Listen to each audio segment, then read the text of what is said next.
Hey everybody, Zainab Yunusa Kaltungo here, plastic surgeon, fitness, wellness, and well-being coach. I'm talking to us today about not being afraid to stand alone when you do something right, no matter how scary it is. When I mean by stand alone, you know it's the right decision. Every other person or majority of the people are going the opposite direction. Stay firm in what you believe is the truth. Of course, sometimes you believe it's the truth, and then somewhere along the way you find out that, okay, I may have been wrong. Don't let your ego prevent you from taking a detour and doing what is right. But today I'm talking to us about how when you know it is the right thing, do it. Don't be afraid to stand alone. So some time ago, I was in charge of housing allocation for a government organization for the staff, a housing allocation for the staff. And a certain block was assigned to interns, that's those who are temporary workers, they've just finished school, most of them do a 1 year experience. And that block, of course, like every other thing, there's usually a shortage, there's usually more demand than supply.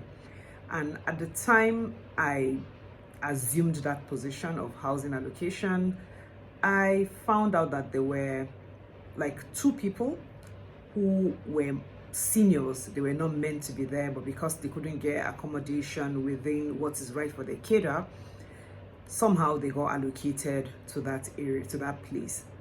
Now, when I tried to evict them, there were a lot of people who came to me and said, oh no, especially one particular person.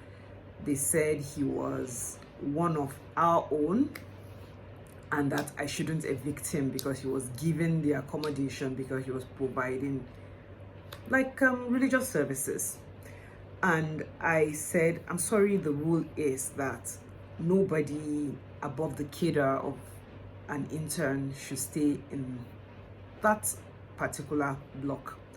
And well, the long and short of it is I got them evicted, but it was a lot of trouble for me. Psychological blackmail, verbal, everything. But I was able to do it. It was very painful. And it served me in the end.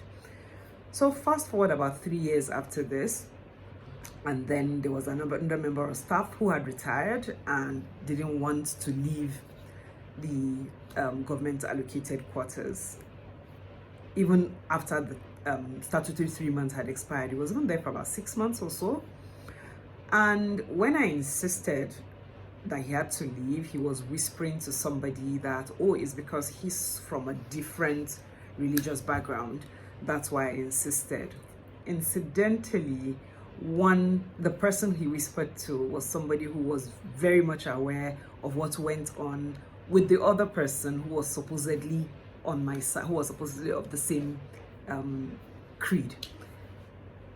And that was what saved me. And the person himself who went to say I was evicting him because he was not of the same religion with me came back and told me what had been said. And I felt vindicated. I was happy. I stood my ground. And I'm advising everybody listening to this, don't be afraid to stand alone, no matter how lonely it will be, because one day it will vindicate you. And it is your signature, like it or not, your signature that you are known for doing the right thing. I was nicknamed Mrs. Due Process when I was in office, and it's a name I'm very proud to carry around. So until next time, don't be afraid to stand alone when you're doing the right thing. Have a good one. Have a really wonderful weekend, everybody. Bye.